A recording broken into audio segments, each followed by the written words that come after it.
show who you are. Good riddance. Is your kid in bit the forbidden? As it was written, you overbidding. With the heathens, karma is a bitch, so how you living? Pray for my enemies, unforgiving. Cast the pearls on hog moms and chitlin'. If it's too hot, get your ass out the kitchen. Finger licking good looking.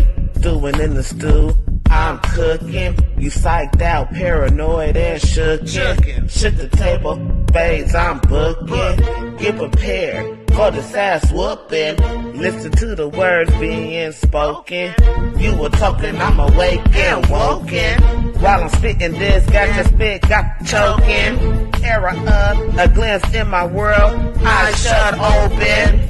Parallel in my mind, I'm chosen. Reverse the time, heart frozen. Antarctica, cold as ice. Casting locks, rolling dice. Mean as nails, I'm nothing nice. They persecuted me like they rejected Christ. All right. It is a Tuesday night and it's going down. We're going to be bringing some truth to knowledge tonight. We got Paul in the building. We got T. Lachey in the building. Of course, I'm your host, Mika Wash, and this is Shooting the Shit. We're gonna shoot down the bullshit, all the controversial stuff, and we finna get right into it. Tonight's topic is about to be about boundaries, and setting healthy boundaries. And being able to recognize boundary along with some other topics. But right now we're gonna start with Paul. What's going on with you, brother? Yo, what's good? I don't know where to begin. So I'm so used to I'm not very good at starting a conversation, so but I can participate in one. So whatever topic you guys want to start with is fine with me. Yeah, I'm gonna leave it at that. I don't know which one to start with, so it's whatever. No, I was just letting you do your little spill. How you doing tonight, T. Lachey? I'm good. How are you? I'm okay. Tonight it sounds way better, by the way. I'm so glad for Thank that. you. 'Cause, Yeah. That little echo, boy. it's again on my nerves. I don't know if it was the frequency with it or whatnot.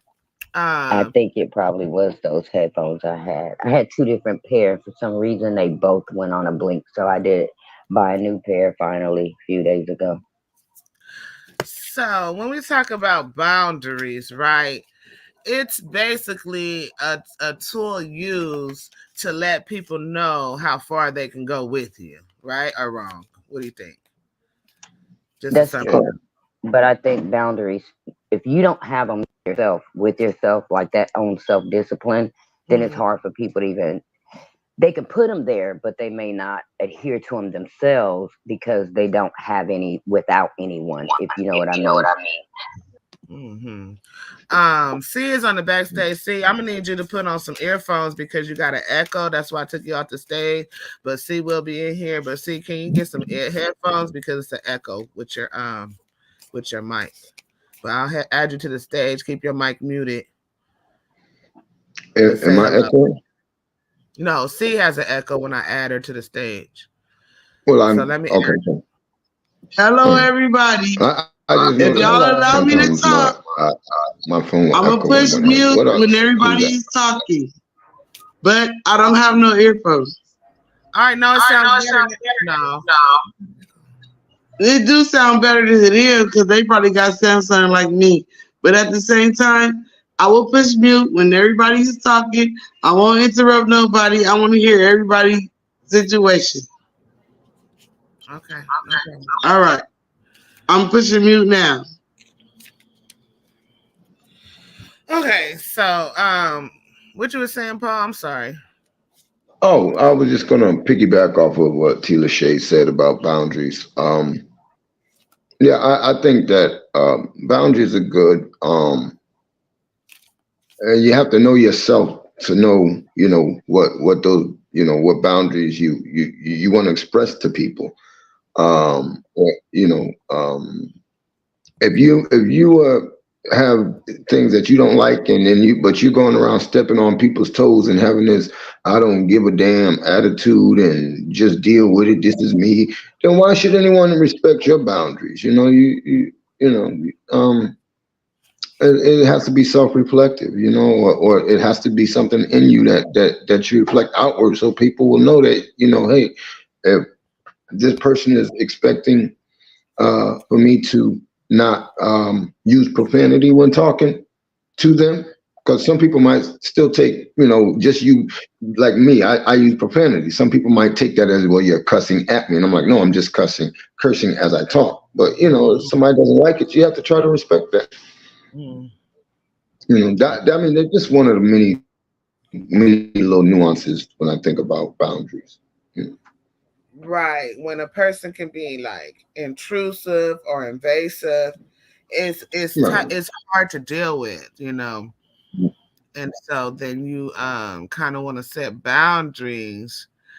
Um this is something I wanted to share. Let me uh let me send it to myself in Messenger real quick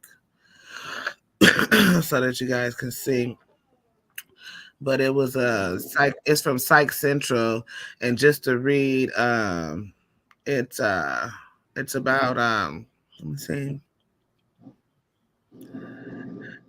I'm sorry, guys. 7 signs someone does not respect. Oh gosh, your boundaries and what to do. Right? Because we want to identify when somebody is being disrespectful to our boundaries. Because some people, like you said, like T. Lachey said earlier, some people um will allow people to overstep their boundaries or don't create boundaries. You got something to say, Tina? I'm sorry. Were you gonna read them off, or because again, I just believe that if you have them with you, it's easier to treat other people's boundaries with the respect, because I think it everything's earned. You'll get what you give, and if you don't, then you know how to walk away from that. But if you don't set any boundaries within you, you Mm. can set them with somebody else, but you won't even adhere to them yourself because it's not something you already do within you. As if to say, if I'm disciplined enough,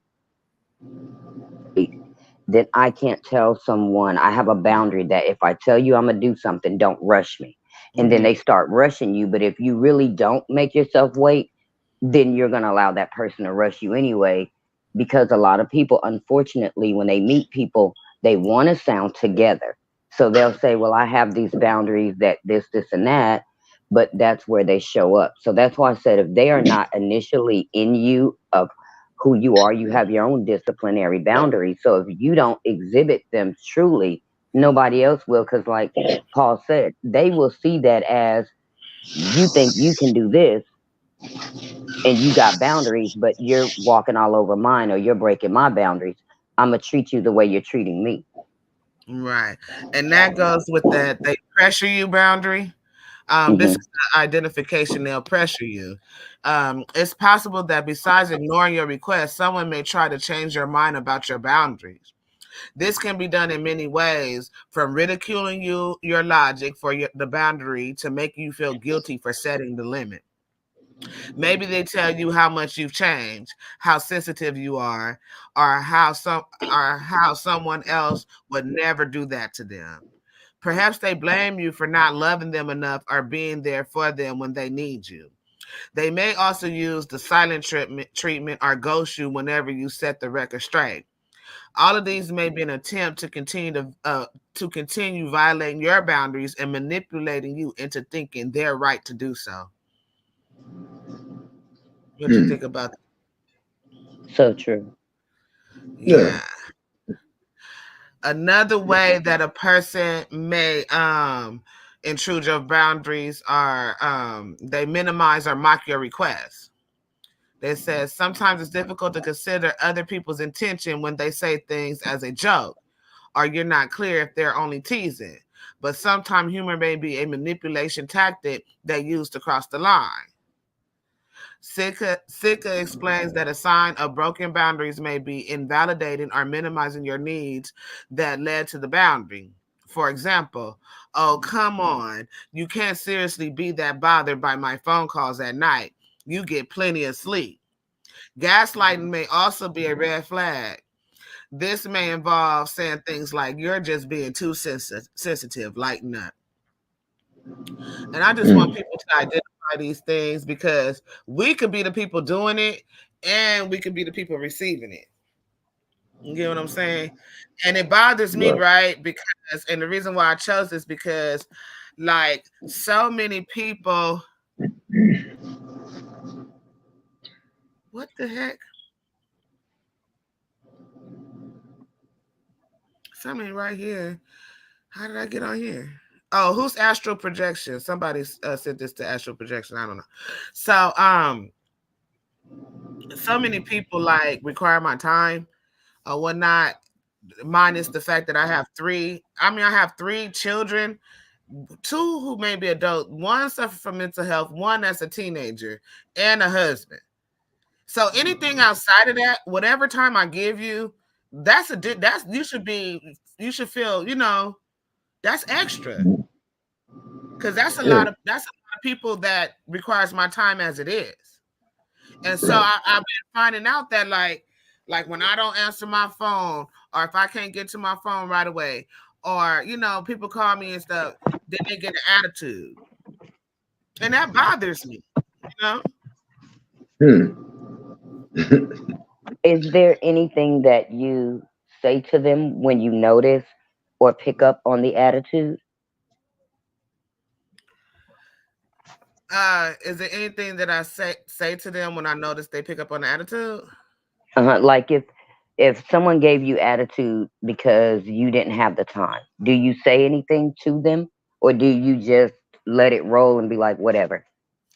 It depends on my mood or whatever, because sometimes I just don't have the energy to put towards whatever they got going on. Right.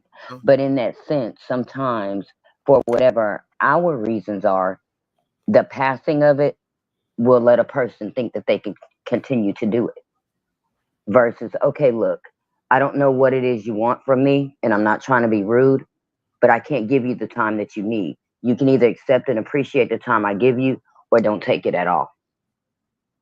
And it is really as plain and simple as that. Mm-hmm. Right. So it's best to address it right away, you feel like. It is, because if you don't, they'll think that they can continue to do it. That's mainly how it starts. The same people treating you the same way over and over, because actions speak louder than words. Yeah, we're going to tell you that one time, but if you don't get it, then let me show you better than I can tell you. Mm-hmm. Because people will take advantage of the fact that you're letting it go, and they'll keep giving you attitude every time they can't get what they need from you. Mm-hmm. Right. Another sign. You want to say something? Go ahead. Yeah. Okay. So I lost my thought. Come back to me, okay? I gotta listen more because I heard you, but then I forgot. I'm sorry. That's fine.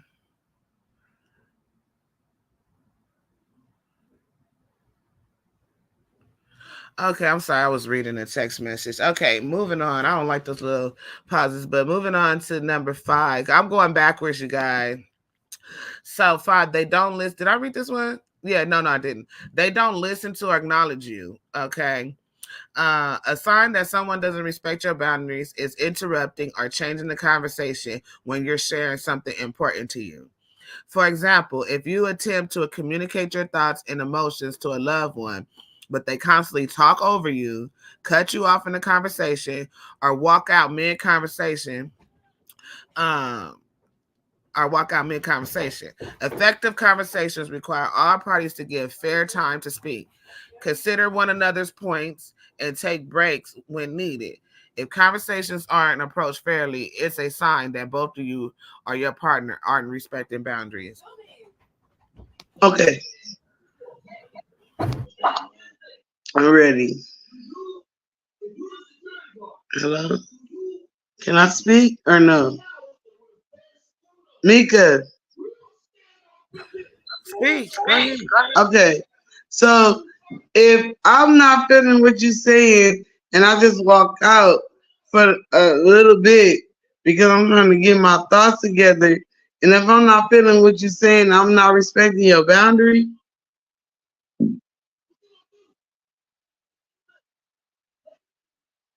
That will I'm be pushing mute correct as to again. what they're saying. That would be correct as to what they're saying. Okay, but if the conversation is escalating to where we both trying to get words in because that's got an argument. Am I right or wrong? I don't know. But if I don't want to argue and I really want to hear what you say, and what you saying ain't getting right to me, and if I walk out to get myself together and put it all together and see what we both trying to say, and if I walk out, do you feel like that's messing with it? Like, what am I doing? Am I respecting you to not want to fight? Am I respecting you to not cross your boundaries? What am I doing? What I'm not respecting you because I walked out. I mean, it's so many things that you can do with that. It's so many things, so many ways. How people take that. I don't necessarily think they meant in an heated argument. What I think they meant was if you are both sitting there talking and you say something that that person doesn't want to hear, and they say, "Oh well, whatever, la la la, I don't want to hear it," or they just start doing something different. That's where that person is not respecting your boundary of wanting to sit and communicate. Instead, they just don't want to hear what you want to say, so they overtalk you or they just get up and walk out. That's Or what that part is about. It's not so much as about arguing or and No, if I may, if I may, I'm trying to say, we talk about boundaries right now. Let me see. Hold on for a second. Is it my time? Okay, put me back on mute. Wait, okay. See, you asked the question, so give the panel a chance to answer because I also want to answer the question too. Go ahead, Paul. I want to say something that I should have said in the beginning. Um, uh, I think it's about effective communication. And that, by the way, I'm gonna plug my group's name, Backchat and Facebook, Effective Communication. I think that is where boundaries come in at, respecting boundaries. And as far as walking off and or ignoring, it may not be so much that you don't want to hear it. It's just that some people aren't even in tune to what they're saying because what they're saying is more important, not in a disrespectful way towards you where it's an argument. I give an example. I have a lady friend who I talk to all the time. And actually she's in our group in my group. There's we have common friends in my actual life.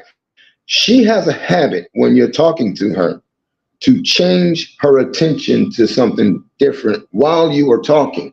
Now she's not ignoring you intentionally, like fuck what you're talking. It's not a f what you're talking about. It's just one of those oblivious to what you're saying because she said what she had to say, and now she's focused on something else. So I think that's where that can come in at where people aren't respecting you enough to communicate effectively to respect your boundaries in that instance. You know what I mean? If that makes sense to anyone, because I don't want to make it sound like I'm saying that this woman is intentionally ignoring or intentionally over talking. It's just that some people have this mind frame where they just, yeah, but this is more important. And it's not, oh, yeah, yeah, yeah. And then they divert the conversation with something that has nothing to do with what the hell you're talking about. Nothing. And it's not, it with ill intent. It's just, some people are fucking airheads. Also, I'd like to say that if you're gonna walk out and if it does get heated, if somebody while someone is expressing their thoughts and emotions about a certain boundary, it's best to say or be communicative to say, hey, you know what? Let me just go process this. That's how you respect someone else's boundaries. Like, let me Right. process this. Let me walk out before this escalate. If you just walk out, you're being dismissive to that person's feeling or emotions. Right. Does Agreed. that clear that up for you? See? Okay, what you say? Never mind. Never mind. No, I heard Paul. No, don't get me wrong. I heard Paul. Why nobody pushing mute when I'm talking? I said I heard Paul, but at the same time, boundaries can come in 1,000 different ways. So, what's your boundary might not be mine. Like I probably won't care if you come to my house 12 midnight because something going on. I probably won't care. I probably will wake up for you. But the next person that think that's a boundary, you gotta you gotta tell people what your boundaries is. You can't just be like, oh, you crossed the line. How the fuck you gonna tell somebody you crossed the line when they ain't know what line to cross? I'm gonna push mute and I'm gonna wait. Okay, so when they tell you that you crossed the line, that's when they letting you know that you crossed the line. That's when they're Hold setting. on, hold on, because you cannot wait until somebody crossed the line. If we set in boundaries, it should be a boundary set right then and there. Since everybody on boundaries, this the conversation right now. So I, you know my boundaries, I know yours. I Everybody, think we should know that from the start. You And can't. we talk about it I, in conversation as being friends. When motherfuckers talking to each other back and forth, you automatically find out what their boundaries are if you they friends. Now, if you don't give a fuck about them, you don't give a fuck about their boundaries. Now, yeah. somebody stop me when I'm wrong. Okay, No, so I see what you're saying. I see what you're saying. I mean, it's like when I get it. If you just meeting someone, sometimes boundaries don't come up, or things about your boundaries. There might be some boundaries that you know automatically you're gonna let everyone know that you meet. Then there might be some things that you might not think about at the moment until it happens. Then when that happens, then that's when you're letting them know, hey, that's crossing the line with me. You know, because I get what you're saying. You know, long term friends, we learn that through the friendship. But meeting new people, you know, we might have to, you know, sit someone down, or not even sit them down, but just in a conversation, you know, hey, I don't like this type of stuff. I don't like that type of stuff, and you might forget something or leave something out, and before you know it, they might have said or did something that you don't like, and then you have to say, hey, that's one of the things as well. You know, I don't dig that. I don't get down like that. So it's a learning process, but in some situations about your boundaries. and also, let me just add on to what Paul was saying real quick, and then I'll let Tila Shay go on that one. But it's situational. So a person, like certain things that you do, a person's lifestyle is not the same. So you might do something that they might think, okay, that's a little off putting. So this is what I'm learning, that this is what this person does. So let me let this person know right now, okay, I'm not with this. So you can't just lay down the law of all boundaries right away. You can lay down the things Right, that you've already experienced that you don't like. But once you right, get that first experience of something, then you can say, oh, this is something that I don't like. It's like that. Tina Shay? right, right. I would like to say it like this once again, going back to what you have. Okay, so if I don't like it done to me, I'm not gonna do it to you, so to speak. So in reference to when she said like, okay, you can come over my house at midnight, I'm okay with that. I might wake up for you. Well, I don't do, okay, in a sense, I don't like people to just stop by my house. I don't do that to anyone else. I call, hey, are you home? Will you be home? Out of respect, because if I just pop up at the door, they could be busy, not want to be bothered. They could be sick. I don't know what could be going on. So for me, they didn't have to tell me that. I'm just not going to do it because I don't like it. Now, if I tell them, hey, I I was going to call you yesterday, but I'm calling you today. Are you at home? I'd like to come by. And so I tell them, well, I was in the area yesterday. I called, you didn't answer, whatever have you. So I'm not just going to stop by. And they say, oh, well, I don't mind. Stop by anytime. That's different. But I'm not going to do to someone else what I don't want done to me. Right. And like, so for example, go ahead. See, you got something to say? Yes, I do. Because the last person that made that comment, that sounds like a whole bunch of follow a leader to me. I mean, we talking about boundaries. Right. That's not follow the leader because I'm not I following said, if anyone. you asking me what I think about it, and I'm not trying to disrespect, do nothing out there like that. I'm trying to have a conversation, and everybody got their own opinion on everything, right or wrong. Yeah. Hello, yeah. Yeah. Yeah. I said yeah. I'm talking to Miss Lady that was just talking to me. Her name is Oh, Taylor. it is an opinion, but I just said it's not follow the leader only because I'm not following anyone. What I said was it starts with me. So I won't do to someone else what I don't want done to me. Following the leader means I'm going to do what you do. I'm going to do what somebody else do. I said I won't do to someone what I don't want done to me. That's not follow the leader. You have to be a follower to follow someone. And I'm not following anyone. I just said I won't treat anyone the way I don't want to be treated. Like if you It, speak to me with respect, I'm going to speak to you with respect. Now, if Misha was being disrespectful to you and I did it, that's following the leader. I, mm. If I may, real quick, see and correct me if I'm wrong. See, when you said follow the leader, were you suggesting that because you brought up the coming to the home late at night, that she was, and by Tila Shea using your example, that was kind of like following the leader or maybe challenging you? Did you feel like that was why you said follow the leader? Because I'm trying to understand what you meant by that. No, I didn't say that because I said Okay. that. I said that's Oh, how okay. plenty people feel out in the world, right? That's what Okay. I said. She not following me because if she was following me, she would have never did that.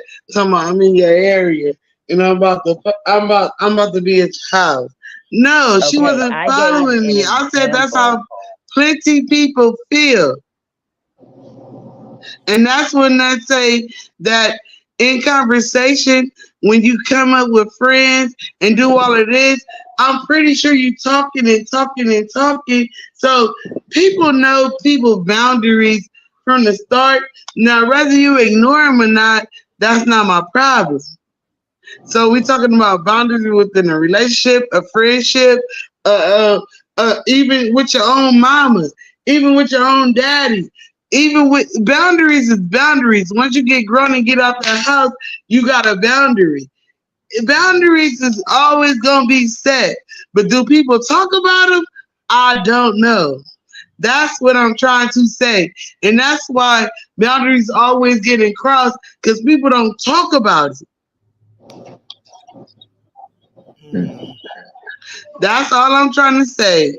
Now y'all can make up all the boundary situations you want to, but that's just cut and dry for you. Okay. Let me go into the next one real quick. I'm gonna push me. Okay. I'm sorry. Okay, so you pressing mute? Okay. So number 4 is you feel off. Perhaps you haven't thought much about the signs of your boundaries are being violated, but you feel uncomfortable or something is off whenever that person is around. This may also signal broken boundaries. They get in your space and you feel uncomfortable, whether it is physical, emotional, or mental space. If you feel uncomfortable, it is likely a boundary violation. Uh, uh a trauma and relationship. Oh, she's talking about her. Okay. You feel physically uncomfortable. You may get sweaty palms, upset stomach, racing heart, elevated body temperature, or claustrophobic. This is your body's natural response and signal that things feel unsafe and that a boundary is being crossed. Besides the physical symptoms of discomfort, you may also have a hard time processing your thoughts and emotions when that person is nearby. You may find it difficult to think clearly or have racing thoughts. You may feel frustrated or upset or like you can't make decisions. Right? You may start to avoid social situations, take extra steps to avoid the person, or be worried about interacting with them. Being in a relationship with someone who constantly crosses the line may lead you to experience mental symptoms, including anxiety, panic attacks, agoraphobia, which I don't know what that is, depression, post traumatic stress disorder, and paranoia. I got to look up this agoraphobia thing. Yeah, because the first thing that came to mind, I did word association and it sounded like aggravated, you know? So it might be far off from that, but I thought aggravation immediately, you know? I have no Yeah, idea what the fuck that is. it says the main symptom of agoraphobia is an intense fear of being in public or crowded spaces. Though it is challenging, though it is a challenging condition, there are many ways to manage and overcome. Mm. Oh, so it's a phobia condition in which you experience intense fear, worry, or panic in public places. Okay, okay, Uh, so that's what uh, agoraphobia is. and Yeah, that's concerning what somebody that made you feel uncomfortable or whatever, like you was like, I just can't be around this person. They just seem a little weird or a little off-putting. yeah, but typically when most times, well, that depends, because with some people it's like I get it, like I don't need to be around this motherfucker, you know, and let me get away. And then there's times it's like that person is just aggravating, like just gets on my last damn nerve. Everything she or he is doing is Mm, a problem for me. You know, mm, everything this person does is a goddamn, and it's aggravating. It's like so I don't know if I want to say that's a fear, because it's not a fear. It's just annoying. It's annoying as fuck. mm, mm. Tila, see what you think about it.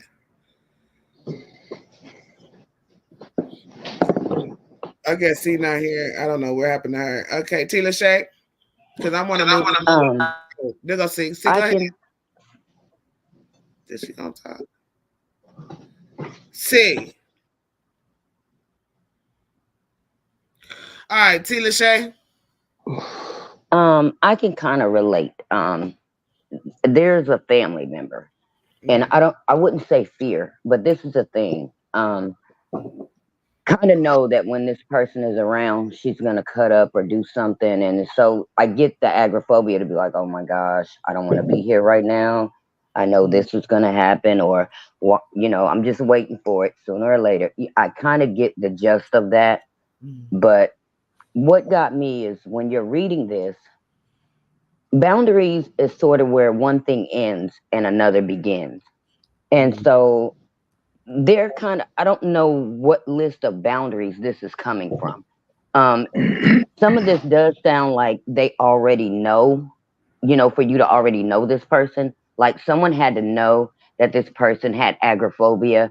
And maybe like the first example you gave where the pressure is there. Oh, you'll be all right. Come on.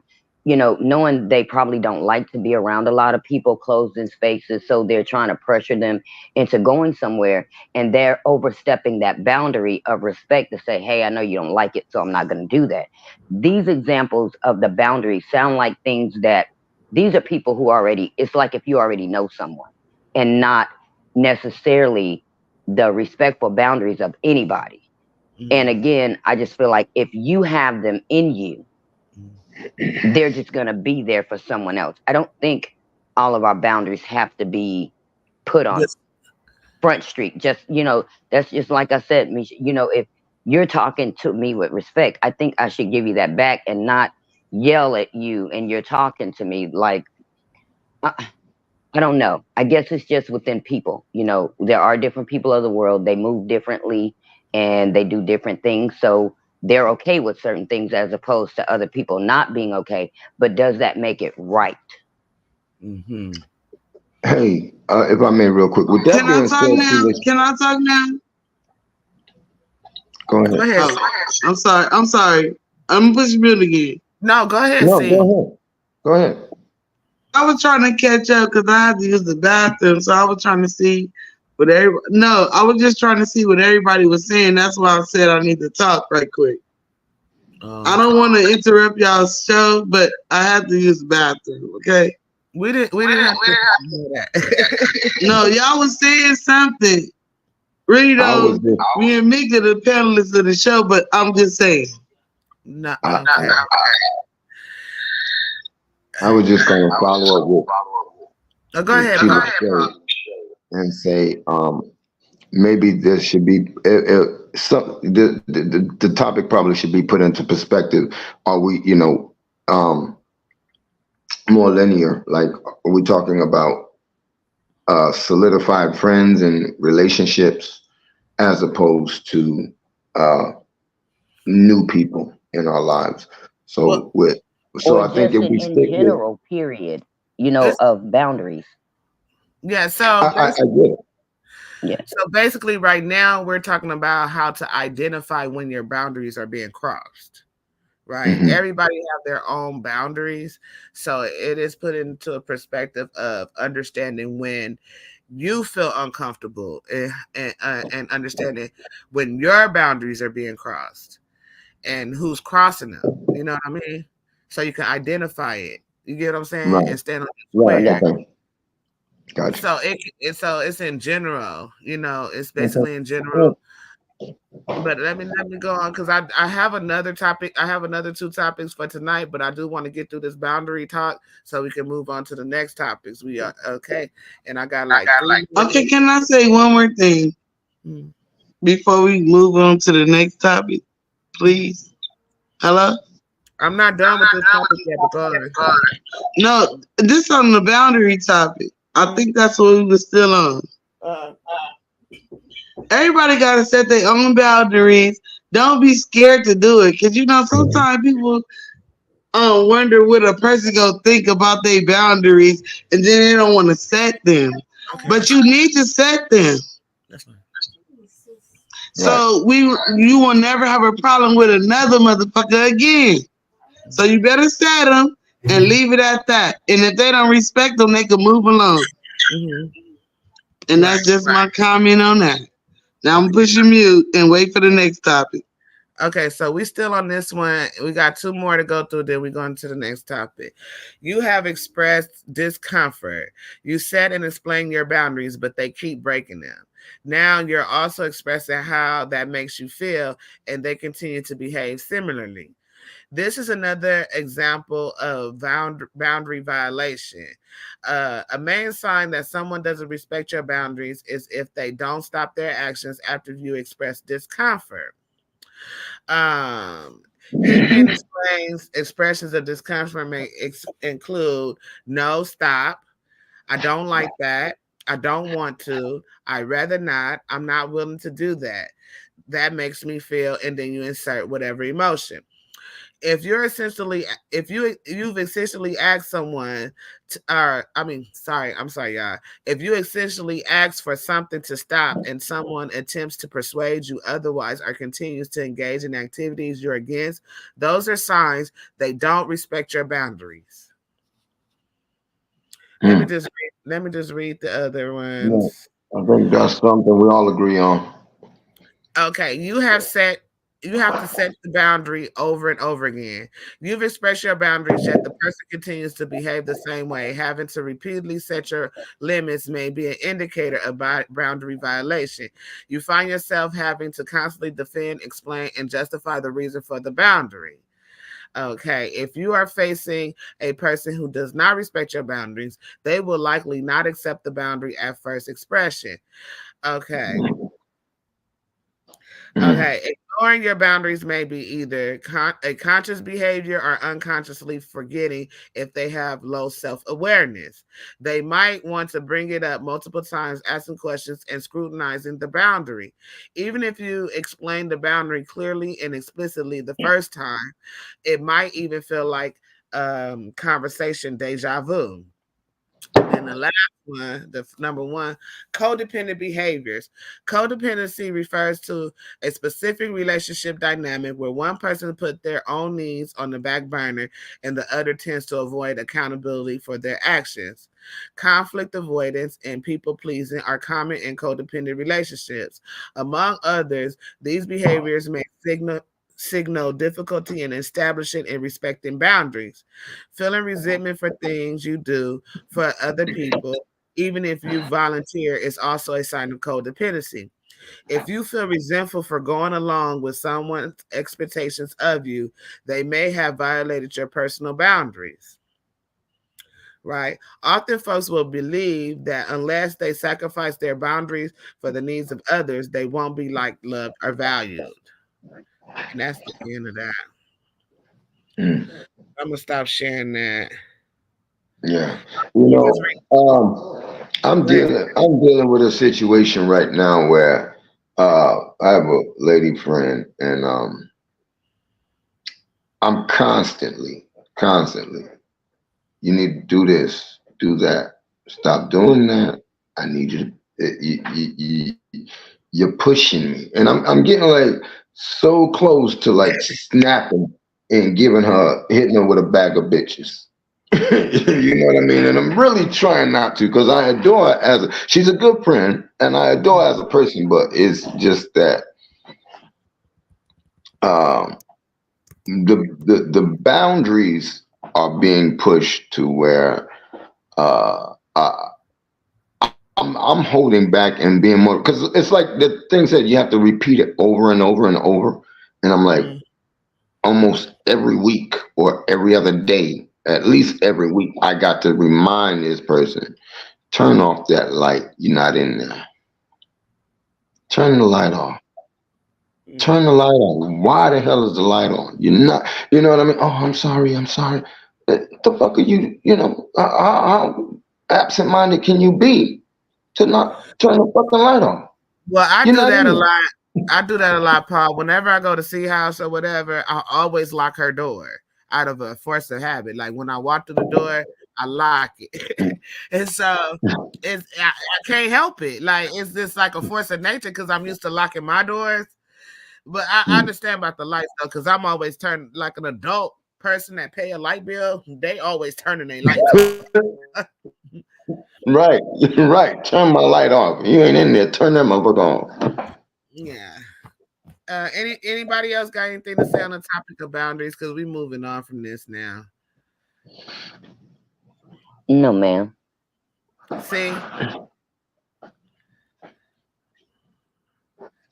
Okay, now let me start sharing the screen. We got through that one. That was tough. That was a tough one. So now, not really. Why not? Because boundaries is boundaries. Like you just said, when you come in my house, you lock my door when I ask you not to. Get her, see? That's a boundary. Stop locking her door. I do it for like at my house. I do it for safety reasons, and so see, it's a little bit more loud. That's a boundary because you at my house, and I say don't lock my door because my brother come in and out all day. So I'm not asking you to lock my door. If you at your house, I will lock your door because that's what you want. But I don't want that at my house. You see the boundaries? And boundaries could be so minute, like so little, to where you won't even pay attention to them. That's why people always constantly crossing boundaries. Right. I would agree. Right. I can definitely attest to that. But when it comes to, so you got the minute boundaries, and then you have things that's probably more important than those things. How is one boundary more important than the next boundary? If that's my boundary and I said it, you should not disrespect it. Okay, you asked the question, how is one boundary more important than another boundary, right? And first of all, we're supposed to be moving on to the next topic. I don't know how we stuck on boundaries all night. Because she's keep locking your door. All right. Well, she can lock it down. She the host. I ain't tripping. Okay, so how one boundary is more important than another boundary. That's So just what. That's just how somebody go ask you how you feel is more important how they feel. Boundaries. That's what it is. can I answer the question or no? The who? Can I answer your question or no? Yeah, you can. I'm push mute, and I won't say nothing else till we move to the next subject. I promise, because I already closed myself out. I don't even know why I'm talking. I don't know why either. So, when it comes to like physical boundaries or emotional boundaries, like say for instance, I know that you have certain anxieties or whatnot, and so I'll be cross. That's more important. That's like there's a hierarchy on those boundaries. If I know my friend suffer from anxiety and my friend knows that I suffer from depression, and we cross those boundaries, those are bigger than the minute boundaries. Like if I say stop emptying my ashtray, because I tell you that don't empty my ashtray or whatever, you know what I'm saying, because you be throwing away stuff that you don't need to be throwing away. Anyway, What so could she I'm just possibly saying, be like throwing those are away that small, don't need to be thrown away? but when we're dealing with each other on an emotional level and our well-being, those become bigger than I those. love you, Mika. I love you too.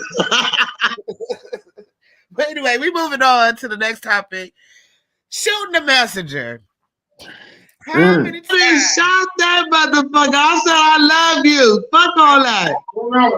I said I love Next, you too. next subject. Next topic. Come on, let's go. Is my mic mute? No, I said I love you too. I said, I said, move on to the next subject. I already did. You just running off at the mouth and didn't hear. I said shooting the messenger. Ain't this the one you want to talk about? You lead the dang on conversation then. I got Marquita back. I gotta go because she gonna be interrupted all night. Bring her on.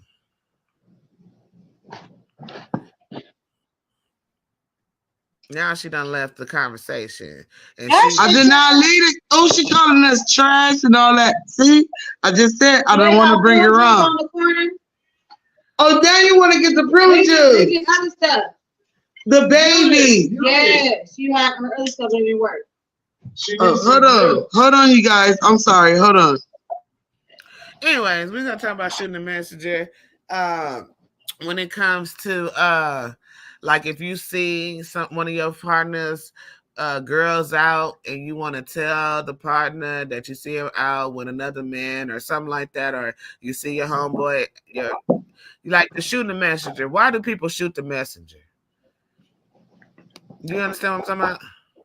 I know. I just wanted to see if one of the ladies wanted to answer first. Okay. Honestly, I think most times they know it and don't want to hear it, or they just too dead set on that person not doing it. They don't want to believe it. And the last but most likely reason of all, they think you want the person.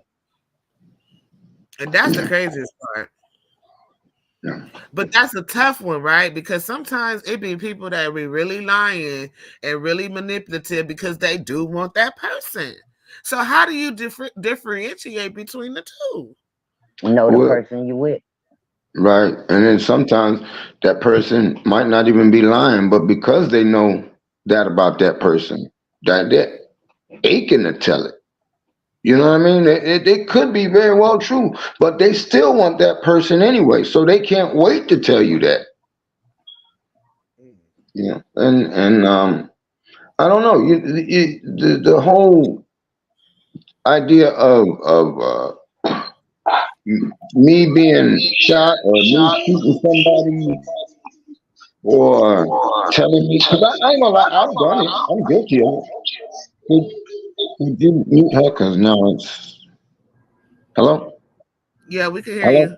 Okay, Yeah. I've done it. You know what I mean? been told something and then looked at someone side-eyed and trying to figure out, what the hell was their angle. And then it wasn't necessary. It's not necessarily about a cheating spouse or anything. It could have been, things like what was going on at work. You know what I mean? Or some other situation.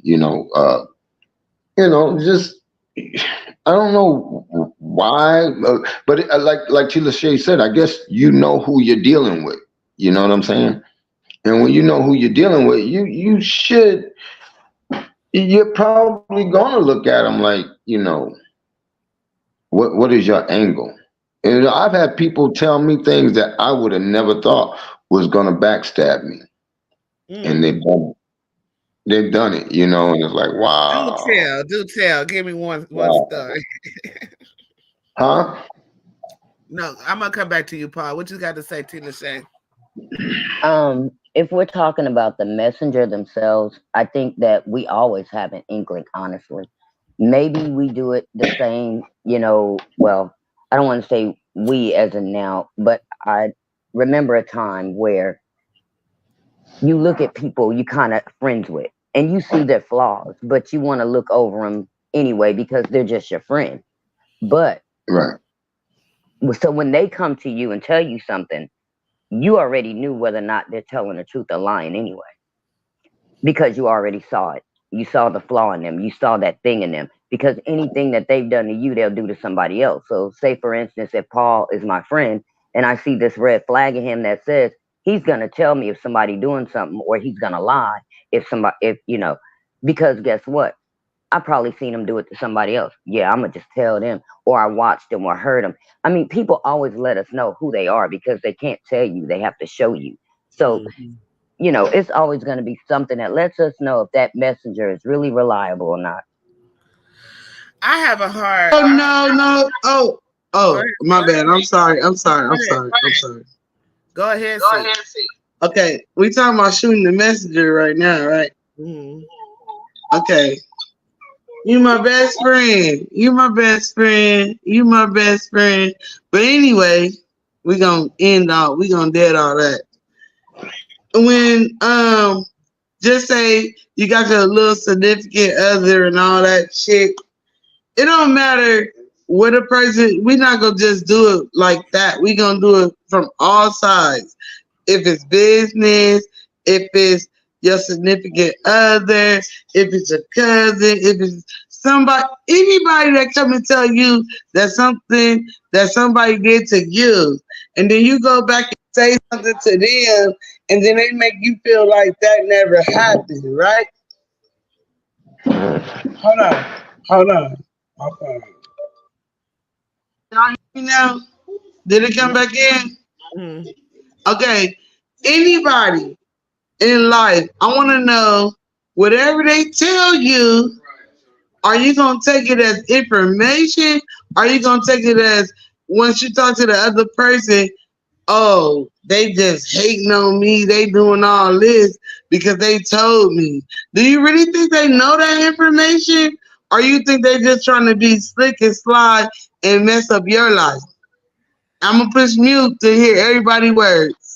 Hold on, because I want to comment on the initial part too, and then I'm going to answer your question, because I feel like they like the bone carrier, to me, like they're carrying the bones, right? And so I have to look at the intent of the person. And then too, like with me, when it comes to like information like that, I try to stay out of it.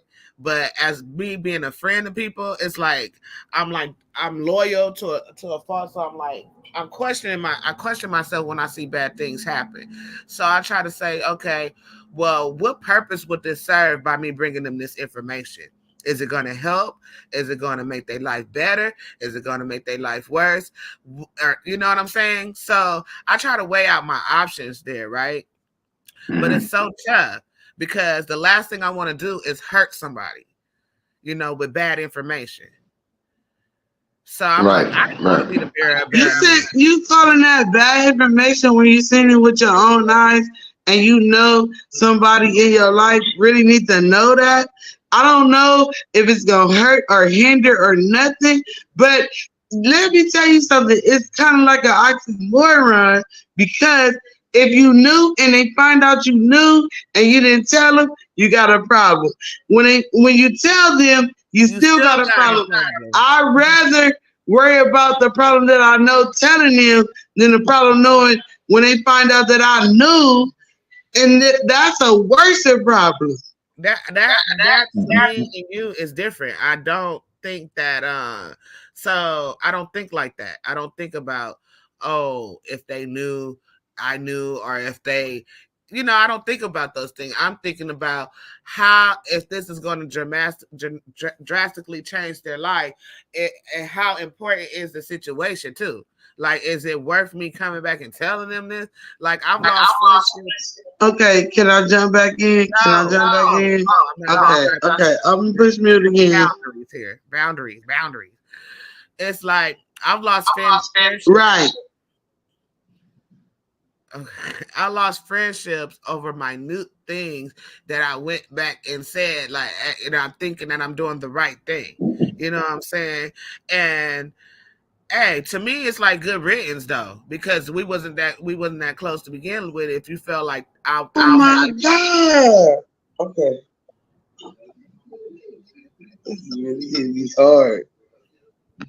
Okay. Anyways, T. Lachey. Yes, ma'am. Her other question. Well, honestly, I agree with you. Through experience, but more so on the other side of things. And maybe this is another thing about where you come from, because some people do believe if I see it, I'm telling it. Some friends say, hey, tell me if you see it. I honestly don't want my friends to tell me anything. I feel like it is up to me to know who I'm dating. I will find it out sooner or later, or I won't. And I say that for a lot of reasons. I don't want it to come between a friendship with a he say, she say.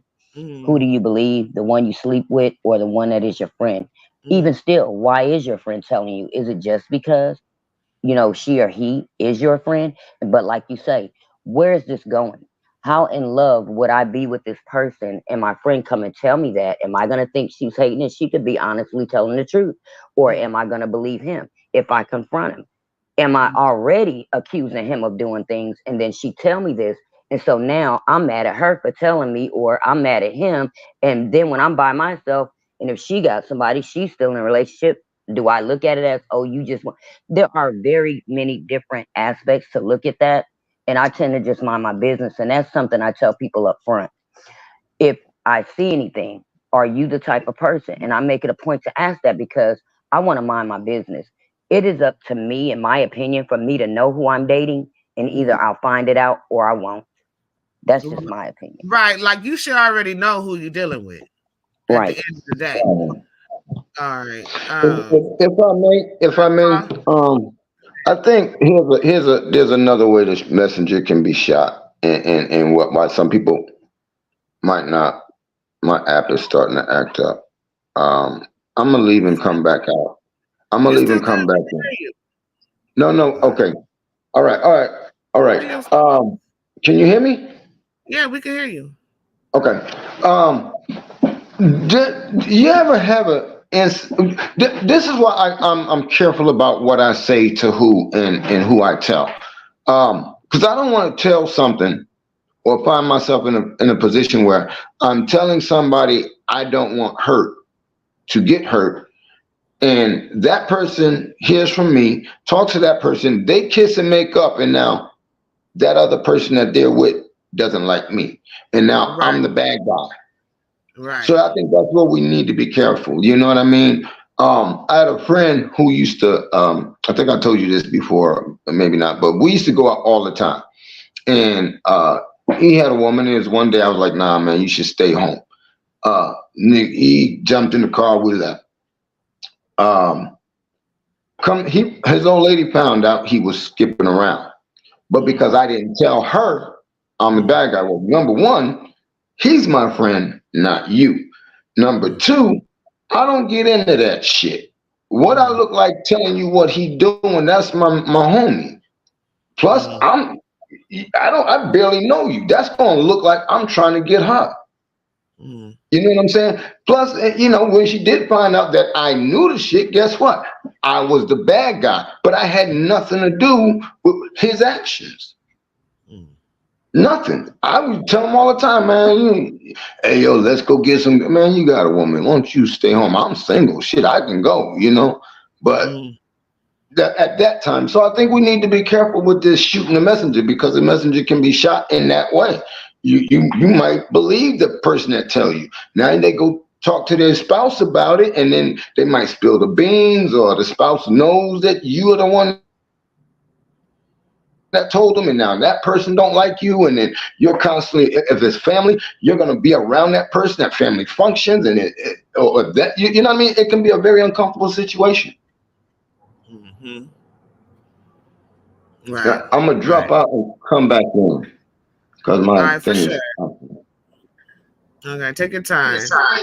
Can I say something? Mm-hmm. Okay, what was he talking about? Paul? That was Paul, right? Yeah.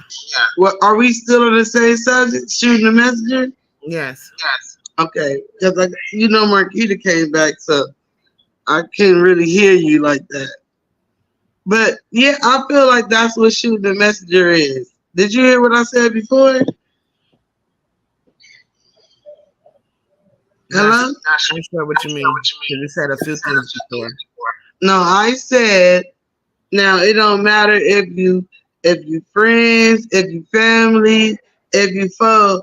Like, if I get to know you, I should be comfortable with telling you something. But I never know if you're gonna be mad about me telling you. But I'm gonna tell you anyway. And you say you don't feel the same way. That's fine with me.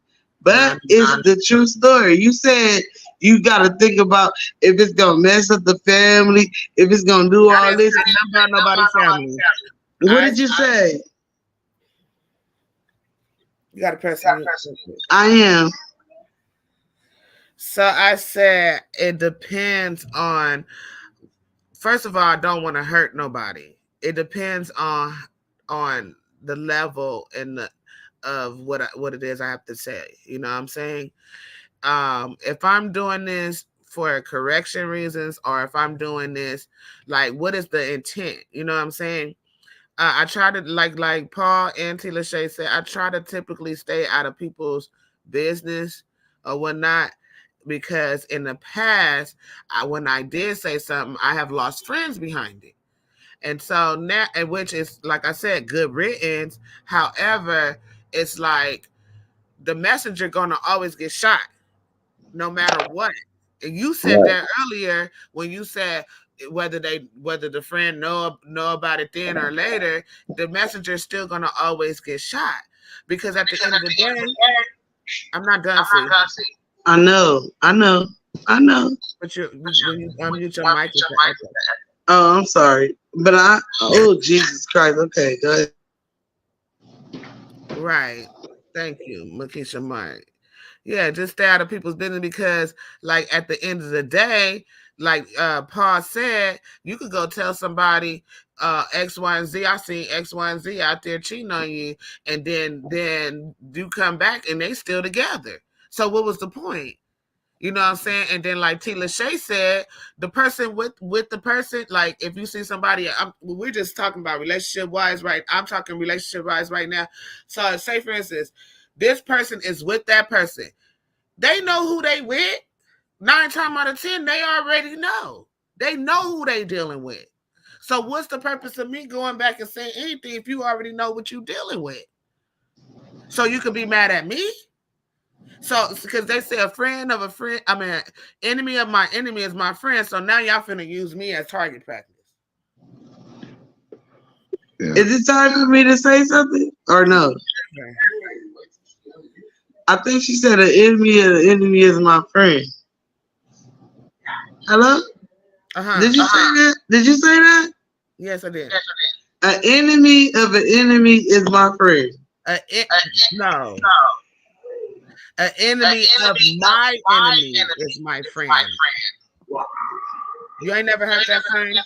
Okay, so where do they get that from? Because if a friend coming to you telling you something And if you don't want to take it how it is because you're going home talking about it, and then they get your mind in the mindset that that didn't happen, then what is the person that told you supposed to say? That's what's called shooting the messenger.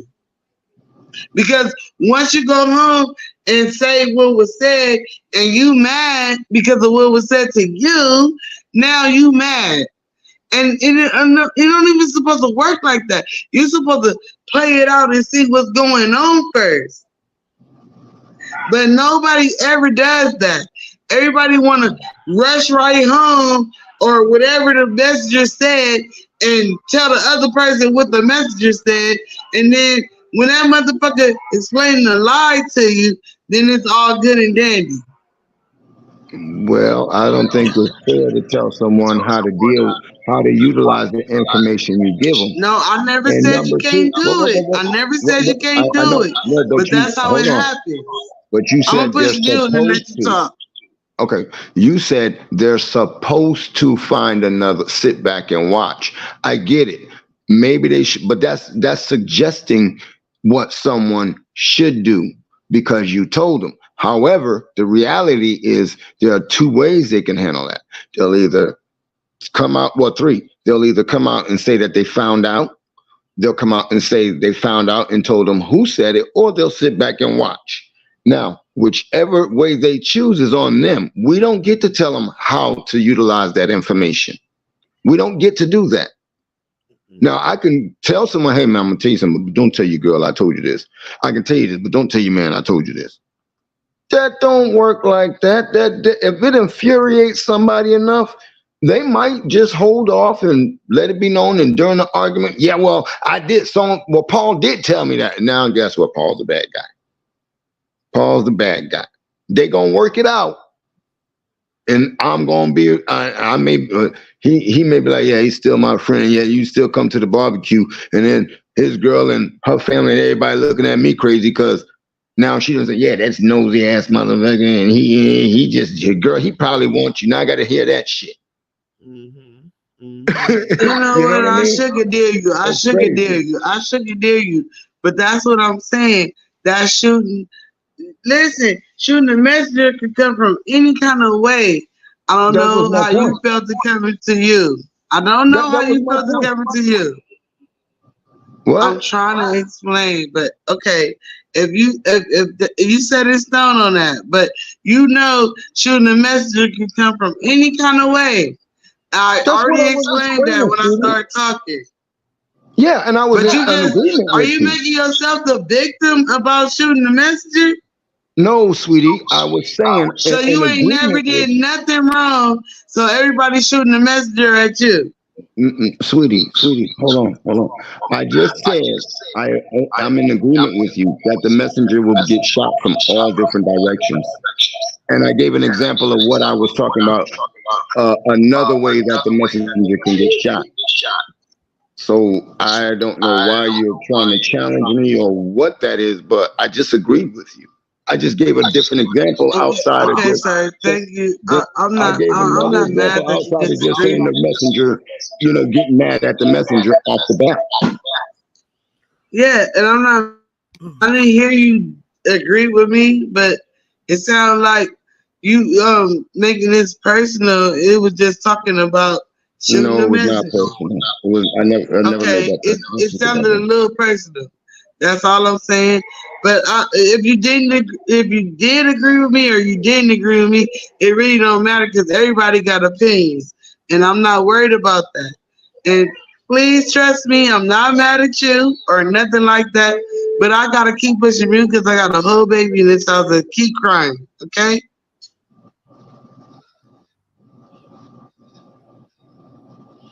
Okay. Moving on. So basically, like that could be a double-edged sword when it comes to shooting the messenger. Um, some people choose to tell, some people choose not, and that's just respecting people boundaries on Right. that. Right. Everybody's not the same. Me, I don't like to carry bones because I don't want to hurt nobody. And if they living in their bubble, let them live happily in their bubble. How do I know they don't have an open relationship? How I know that? Right. So I can't. Oh, I seen your man. Shoot, then the next thing you know, oh, that was their girlfriend. You know what I'm saying? That's both their girlfriend. I don't know that. People live in different lives. You know what I'm saying? I don't know what's going on with people. Now, if it's some like dirty, underhanded, real like life changing stuff where somebody is like embezzling some money or something like that, some real crooked, scammy stuff, okay, maybe I might speak up on that. Right. If it's life threatening or something like that, sure, I'm gonna tell it. If it could cost someone I know their life or livelihood, I'm probably gonna tell it. Right. And Now, on that note, not even care if you tell them I said it. right. Right. Now, yeah, we're gonna just leave that at that. Because there's some crazy stuff out here in this world today, and I'm just like, I'm like, they slowly but surely desensitizing us from certain things, and but in the '90s, things wasn't like the way they are today. So it's a lot of life threatening things happening. We're just supposed to accept it as it is. But anyways, moving on. What was the next topic? So we done with the shooting the messenger, and what was the next one we were going to talk about? I can't. Let me see. What was the other one? Oh, I gotta go with it. Is it okay for me to get back online right now? Because I keep pushing mute. I'm really enjoying y'all and all that. But is it okay? Yeah, you fine. Just you're on here, but just like I know I'm on here, but I don't want to just barge in and do all this and that when I can't. If people gonna be mad. So who do you think is mad? I'm not trying to make nobody mad. That's why I asked the question. Oh, so we moving on. Yeah, let us because it's like real. We're gonna have to really invest in some earphones for you until StreamYard fix this stupid ass bullshit they got going on. But we moving on to parental. Oh, did anybody got any last thoughts on the shooting? I mean, on the shooting the messenger situation? T. Lachey, Paul, anything? No, ma'am. I'll just say, again, just to hit on the last note, I think we all agreed on, if it's not life threatening or child endangerment or some crap like that, some mess like that, you use your judgment, and if you're going to tell it, take the risk, know the risks involved. That's all I can say. Know the risks involved. And if you're willing to risk that because you genuinely care that much, do what you do. Or what is that old saying? Do as thou will. Hey, that's a satanic saying, but okay. Man, get the hell out of here with that satanic shit. That's what Aleister Crowley saying. I don't hear that satanic bullshit. Well, We'll talk about. We're gonna do the satanic church. We'll talk about. We'll have to do a show about what Satanism is and all that. Now, I don't subscribe to it, but I'm familiar with it, and but also I don't really believe in a devil like most of y'all. So I don't. Aleister Crowley did. I don't buy that shit. shit. So I don't know. I mean, I believe in evil, but a devil, a Satan, so to speak, as it is. That's another show. We'll have to do that someday. We don't got to do it right now. Well, it's unfortunate because it's a good saying, but we have free will, right? So we are supposed to do it as thou wilt, but what our will is, you know what I mean? Mm-hmm. So it's a catch-22. But I was just when you said do as thy will, I'm like, okay, that's Aleister Crowley. Well, I'm sorry, Paul. Well, I mean, it is what it is. I'm sorry, you guys, but I put out these type of shows because it's important to understand what boundaries is, and to draw a line in the sand on certain topics, because and have some type of morality, even if you don't believe in the same thing. Let's come up with some principles and some guidelines so that everyone can live a comfortable life. You know what I mean? So this is why I kind of bring up topics like this, especially with relationship wise, because you have people that feel like they could lash out at you and you're not supposed to respond to that. And if you start responding, then you're the crazy one. Because I'm the bear. I'm the bear that people always want to what is it called? What is it? How does the saying go? Don't hit the bear, or don't wake the bear, or something. You the I'm one the that bear. shoot. You the messenger that's getting shot. I'm not a messenger that's getting shot. I'm just saying, like with my boundaries and stuff like that, you know, people like, you know, throw rocks and hide their hand type of situation. And then when I respond to it, then I'm the bad guy. You know what I mean? And I try my hardest, you know, just in life, I try my hardest to be respectful towards other people, regardless of their religion, their background, or the way they live, as long as they respect me, you know what I mean? So that's why I bring out different topics like this. And so we're gonna move on to step parenting, because all of this stuff it goes together with boundaries, right? With shooting the messenger, knowing your boundaries as a messenger, and also step parenting, right? Because I had a question come up earlier today, and I was like, okay, well, I'm gonna try to see what we can come up with in this show, because there's a lot of guys out there that's saying don't date women with children, right? And then you have guys out there who do date women with children, and then you have women who date men with children. So it's like, what are the responsibilities of a step parent? Like, what do you think? How do you think the step parent should interact with a stepchild and those type of things? Since I am married but separated, and have actually been a stepfather, not just, not I've had some women I dated and was the stepfather, air quotes. I think first of all, before the marriage or whatever, or during the relationship, it's about getting to know the children, and the children getting to know you, your boundaries, your expectations, and the child's boundaries. You can't come in gung ho. I'm gonna be the daddy. I'm the new daddy. It's my rule. You really, I think people have to really get to know the children and understand, as a man, from a male's perspective. Okay, if you're dating a woman with children and the marriage is there, or she's pregnant with your kid, and you want to, whatever the case may be, get to know these children.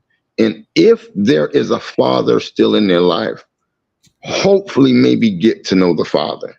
Because if that father is active in that child's life, it's going to be very important that you get to know the father, have a discussion with discipline and all these other things about the child. For instance, with my stepdaughter, I wanted to,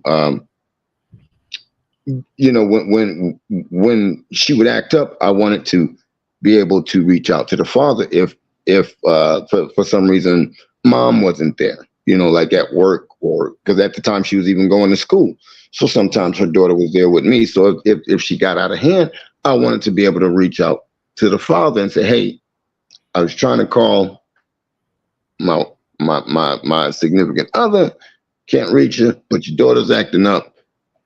Can you talk to her? You know what I mean? I think it's important that men do that. Don't be too proud to get to know that man. Now, unless he's just a dickhead and don't want to, I get it. But if it's possible, I think that's one key thing where men and maybe women can start get to know the absent from the house parent, if that parent is available. And as far as responsibilities, my responsibilities are to my wife and that package deal. My mother told us it's a package deal. She also said a ready-made family. Um, uh, uh, and she's, although she said it with humor, I understood what she meant. You know, the ready-made family, the package deal. Uh, you have an obligation and responsibility to those children, even if they got a father or mother that's outside the home that's still involved. That child is under your roof, Right. so you have a responsibility. And again, you know, like you talked about the boundaries, you got to know what your boundaries are with this child or these children. That child will eventually learn their boundaries with you because they're going to test it. They are going to test it. All this, no, this is my way or the highway. No, wait a minute. That's why you get to know these children. And then you, from there, then you can decide if I want to, if you want to marry that woman, keep in mind, you got to deal with that child. If Right. you're not ready to deal with that child, leave that woman alone. Don't expect for her to, or something, because some men have, you know, we've seen and heard it in, or women, they'll manipulate the situation where the parent is now constantly berating their child because of the love that they don't want to lose. You know what I mean? Are you gonna make me lose a good man The love that they don't want to lose from the child. from that significant other? You gonna make me lose a good man. You gonna make me lose a good woman with your behavior. Get the fuck out of here. Mm-hmm. You know what I mean? No, I'm saying there are instances like that. You can find it on the social media is filled with those topics and videos. You know what I No, mean? I believe you. I believe you. I'm just like, wow, that's deep. And it's so crazy, right? And I'm gonna get to you too, T. Lachey, real quick, but just to piggyback off of Paul, because I've been in situations where, you know, my baby daddies, because I have baby daddies, got with their significant other or whatever. I wasn't tripping, you know what I mean? And I've actually had relationships with this significant other, but then most times it be the significant other mad at me, and I'm like, "Why you mad at me, sis? I'm trying to be cool with you. Right. Like my kid finna be over there, whatever. So we need to be cool because I want my kid to be cool." And so Right. looking Right. at these dynamics, like, man, stop being a bitter baby mama and stop being a bitter new you know, whoever you are, significant other. Like, let that stuff flow. Like, because you really don't have time for that, because especially like when you're dealing with, like, say for instance, your baby daddy got a new woman and he got a kid by her. Now your children are siblings, they're going to deal with each other, you know what I'm saying, at some point or another. So you gonna want to, you know, make that relationship be fruitful. You know what I mean? So Yeah, it takes of a course. village. Like, come on now, we trying to raise these kids. You got kids, I got kids, or you probably don't got kids, but you with the dude that I got a kid from. So let's make it work. You know what I mean? I ain't Right. tripping. I don't want it. You don't got to worry about that. I left her for a reason. I left for a reason. But anyway, Tila Shay, go ahead. Um, I would like to say, for a number of reasons, when you talk about the responsibility of step parents, and it's different avenues, but at the end of the day, being that women are the ones with the children and men, I guess it kind of placed it in this topic when you said a lot of men said don't date women with children, um, for various reasons. But I would say this, as a woman, I don't have any drama with any of my baby daddies. One's deceased, by the way. Anyway, so, but my thing is, if I have already, if me and one of them don't get along and I then step into a marriage, that is pre-made drama already. Just saying. Because if the father already has an issue with me, he's going to have an issue with my life, and that child is going to be tug of war. On the other side of that, there are some women who have been single mothers for a long time. And so when they do bring a man into their life, getting to know these kids, Women might not show it or say it, but that child will let you know right off. She's gonna let that man know how she feel right off. He or she, the child. Children just don't tend to hide their feelings. If they don't like them, they're gonna show they don't like them. Mama might try to pass it off with, oh, they just don't know you yet, or they'll get used to you. That child is telling you the truth. So then with that single woman, sometimes if she was a single parent for a long time, she's also not going to want to see that man discipline her child but so much. Some women might not admit it, but some will. Yeah, that's my child. Don't do this or don't say that. But I don't think you should enter into that if that's the type of person you are. Be fair to that man. I don't think it's just men shouldn't date women with children. Some of these women need to get in position to allow that man to be a part of their life all times. Because see, if he's good for you in every way, why can't he be good for your child in every way? Right.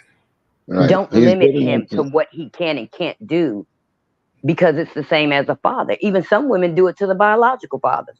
Who you talking to like that? Don't talk to my child, and it's their child too. So there's many stipulations to these pre-made families, or men marrying women with children. It go to so many different avenues that it takes a lot on both parts.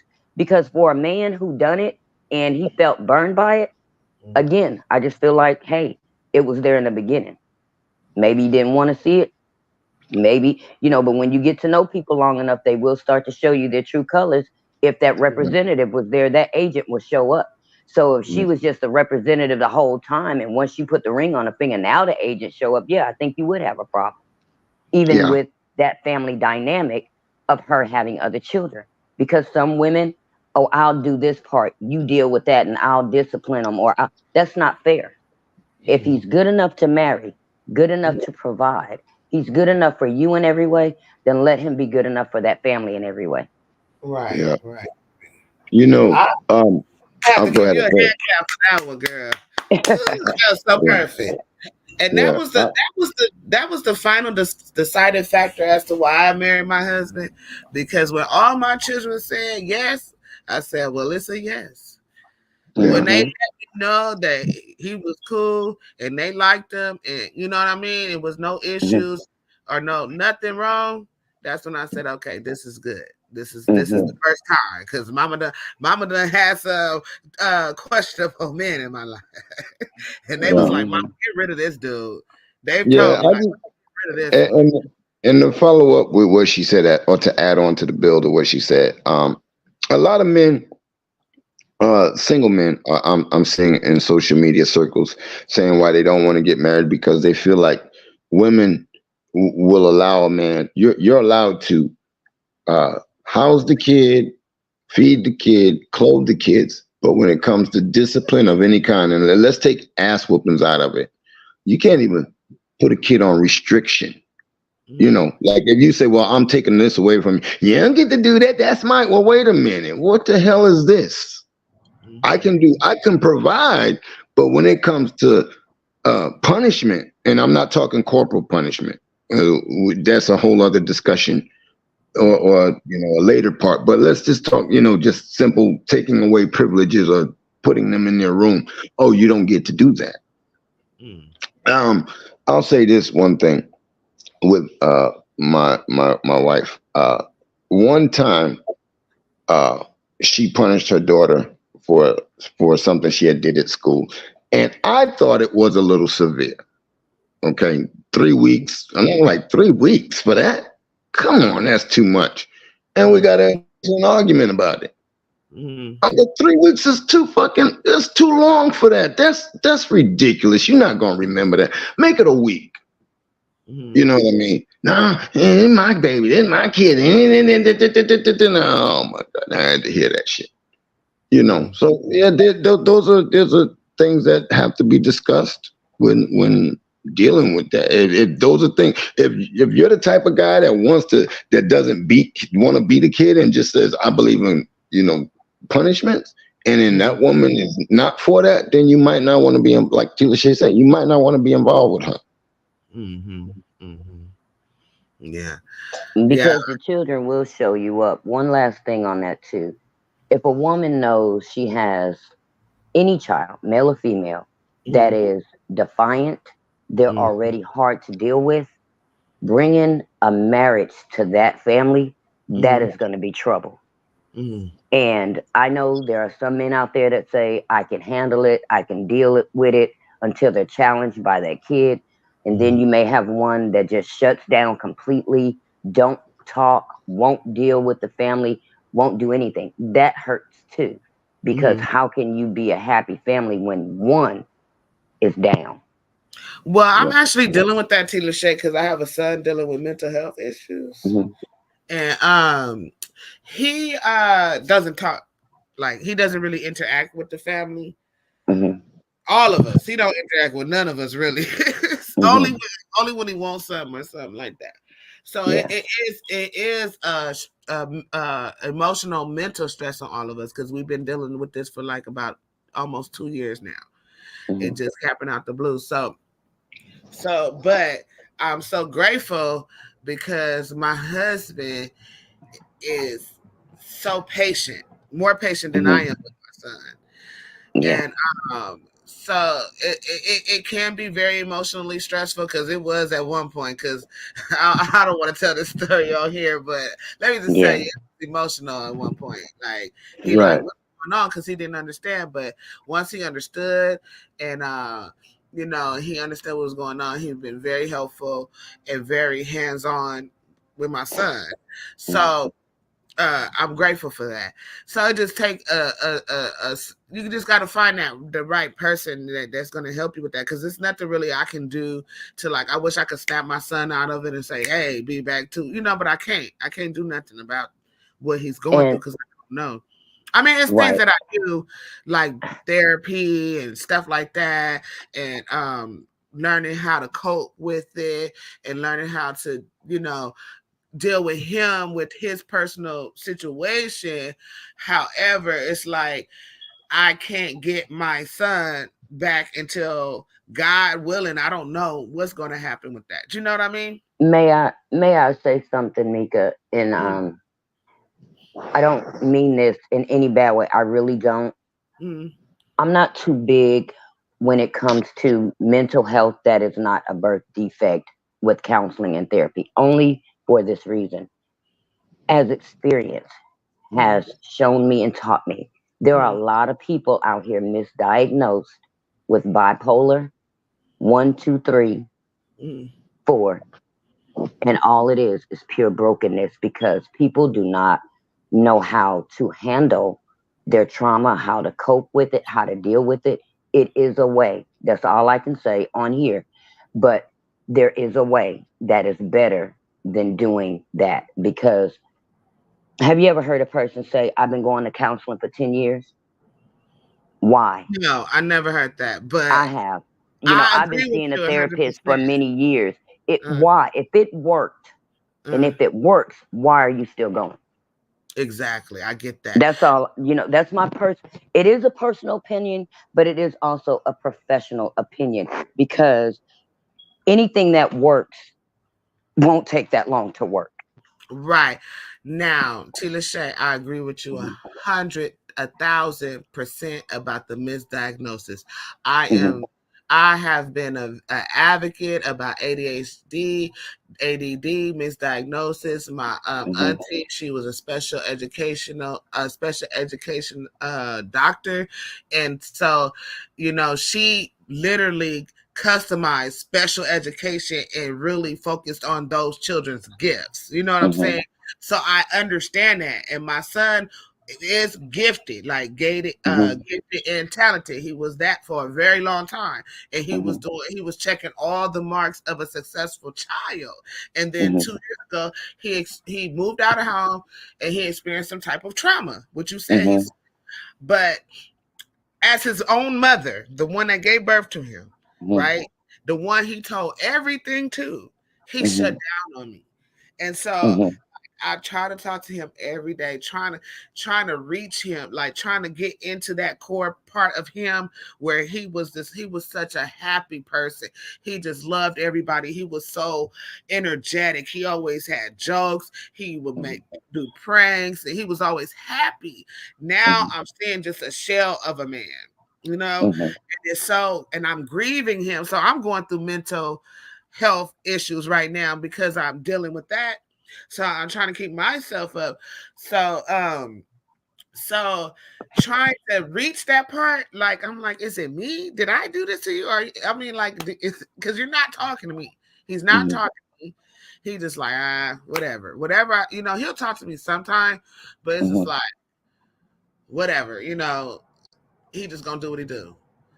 And I'm like, do I need to knock this motherfucker out for him to listen? I don't believe in hitting nobody, right? But I'm like, he's not the man that I knew. And I think that he's angry at me because I know it happened after he got with this girl, whatever. And when he first got with the girl, he wanted me to tell him, like when he first got with the girl and I saw him this when he was in high school, I think he wanted me to tell him to leave her alone, but I didn't. I didn't tell him to leave the girl alone.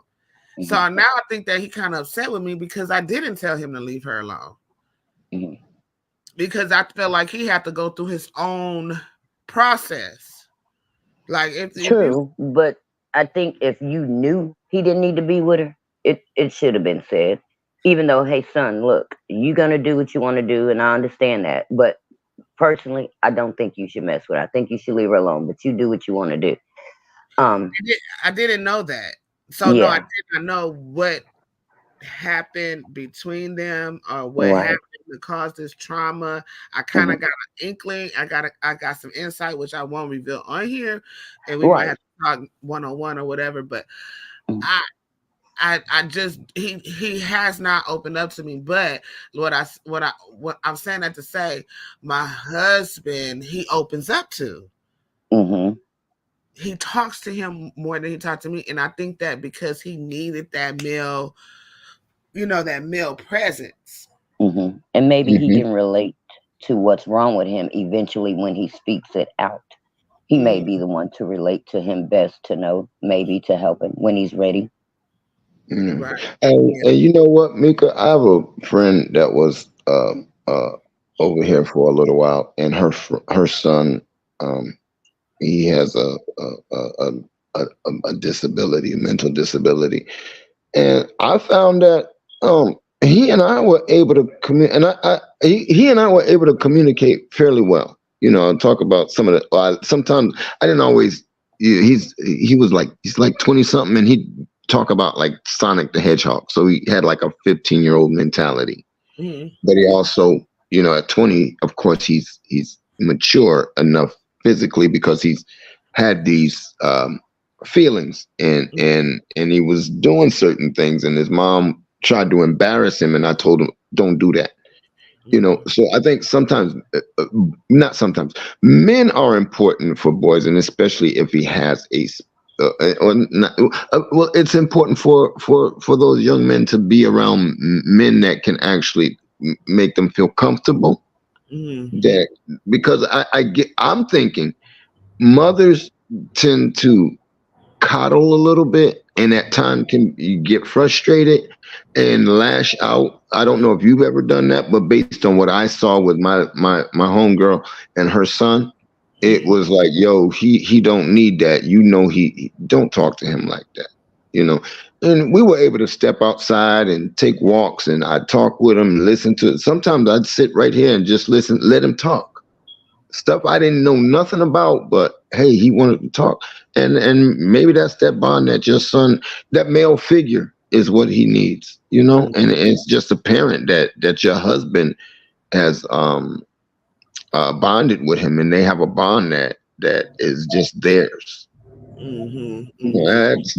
That's all. I just wanted to say, it just reminded me of a friend of mine who was over here for a while, and watching how she interacted with him, it was hurtful to me and pissed me off a lot, And then you're in there beating on your meat. Hey, you ain't got to say that. We know what he in there doing. Right. Don't put him out there like that. Well, now, when it came to that, I did tell his therapist that he did do that. And he got mad. He got so angry with me because I told his therapist about that. Yeah, you weren't supposed to do that. You don't. Well, I don't know, sure. But I told his therapist because he he wasn't being discreet about it. You Yeah, know. I know. Yeah, I got an idea because this young man left all kind of evidence, and I had to tell him, man, you need to start getting that shit up. You, So matter of fact, go clean it up. So Yeah. imagine me as a woman, and then I have two. My son is the only boy. I have two girls, right? And then his father has, I think, five girls. My son is the only boy. The only boy. Mm. And then my brother has two girls. You know what I'm saying? So yeah. And then my sister has a girl, and she got another girl on the way. So my son is literally the only boy, Mm. Oh yeah. and just imagine what he can be going through as the Oh only yeah. boy, the And you only. know what? You sound just like my friend. I'm tempted to say her name, so I'm going to not. I'll make up a name so I don't. Belinda. You sound like Belinda and her son. Her son is the only boy. He's the oldest child, but he's the only boy, and he. So I get where you're coming from, and I know it. I've seen it, and those boys actually need men in their lives. Right. They, they need uh, um it makes me think about this conversation we had in effective communication about how some of the guys in the group think that no, another man's child is not your responsibility. But I'm on the fence. I'm on the side where it takes a village. And if we're talking about the black community, then black boys need to be guided by black men. We don't need black men saying, fuck that little bastard, it ain't mine. These little boys need somebody to take them under their wing and say, hey, young man, that's not the way to handle this. Right. Don't go I that way, go this way. Y'all take and I over for can a agree. second. I can agree. And it's sad. May not be a responsibility, but what is wrong with just a common caring courtesy that if you see something, speak on it, or even if you know them, just because it's not your child doesn't necessarily mean don't say anything at all. Yeah. Mm. Yeah, it's the mental health issues is another topic I think we ought to try to cover. For example, men's mental health. There's a lot of things that men go through that get written off, and sometimes you hear guys saying why they don't talk to women because a woman might use it against him. She might do it in public. She might do it behind closed doors. Um, What part of mental health are you talking about Okay, well, I'm exactly? talking about traumas, their trauma, those kinds of issues, where men have went through traumas as children and into manhood, never having a release, always being told that you're a man, you're supposed to get All right. over it. You know what I Right. mean? But I And did. then I As too, if, I'm as sorry. if It yeah, is as fine. if therapy is not an option, or if you go to therapy, then you must be a weak ass man because you're a man. Well, it's so that's that toxic masculinity as well. We talked about toxic masculinity last week. Well, that's another form of toxic masculinity. You're not supposed to do any of this. You're a man. I So honestly, we get all that shit pushed down. We push it all down because we don't want to look weak to other men. You get heartbroken. The only time you're allowed to cry is if it's your mother or a loved one. Anything else you're not supposed to cry about. Paul, that's and but toxic masculinity and femininity. I'm sorry. Go ahead, T. Lachey. yeah, no, I was just gonna say when it comes to things of that nature, I'm just a firm believer in something totally different. To me, I understand it projects as mental health, but it's not. And one of the things that when it comes out on my end for this book, And it's for only those who believe it, who know it, who can see it, and who don't. Everybody is entitled to their own belief system and what they want. But I simply believe that there are so many forms of brokenness in this world that people are not willing to see it for what it is. And it's too many pointing the problem. Oh, well, when women do this, men do that. Okay, that's the problem. What is the solution? Oh, well, all they got to do is this and all they have to do is that. Okay, but how do you do it? Where does it come Right. from? Because see, this didn't just stem up out of the ground from nowhere. When people say traumas, guess what? We've all had them. And trauma is to us what it is to us. How was it dealt with is one of the factors. Or was it even ever dealt with is another factor. And brokenness is of a mental perspective. It is your perspective on life and people. So however you believe is how you will feel. Because we have the right, quotation marks, to feel and think what we want, we tend to believe in that, but yet it doesn't connect the dots in our lives. Some people have become so accustomed to their life that, oh, I'm fine. But really, they're not. And they will tell it to you if they're Right. ever honest or sit down. Or some people will know it, but they'll tell the world, oh, I'm fine, I'm good. But they friends around them know they see them every day. You barely Hmm. can get them to smile. They complain about their life. They not happy because a lot of people think that other people can make them happy when happiness starts within. You have to love you and know you. You teach people how to treat you.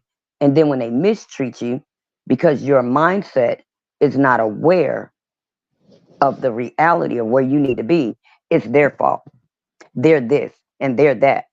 Again, responsibility starts with self, that accountability. And if you don't know it, it just may be unfortunate. But people who run game, same way. Miserable people, that's where that saying comes from. Misery loves company. They'll never see it themselves, but they can see it on somebody else. So, on mental health, from that perspective, that's not mental health to me. Well, That's fixable. it, That needs no well, medication. That really needs no well, counseling or well, well, therapy. here's why I call it mental health, because mentally you are unhealthy because Right. of the pressures. Hold on, because of the pressures. Now, I'm not saying uh, it's on par with bipolar and schizophrenia. No, what I'm saying However, is, I said it portrays itself as mental health. So I get what you're but saying. It does show right, up as mental so health. we Yeah. right, and therefore the if you are not in a healthy mind frame, you Hmm. have that is an effect on your mental health. It You're is. not you're Yeah. not you're not productive, or you're counterproductive, or you're semi-productive, and Hmm. you're holding back, you're lashing out. Men, I'm talking Hmm. about, we're Yeah. lashing out. Where they say suicide rates now, I don't, some people like to say black people don't commit suicide, but that's Hello, not what true. happened? Oh. Right. Can you hear me? Yeah. And I mean, but it's I all the heard it same. say. That's, oh, she was talking to her daughter, I think. Oh, okay. But So what I'm saying is, so yeah, it may not be a mental health, such again, like schizophrenia or right. something to that effect, but it is something that affects a man's health mentally Oh, and yeah. physically.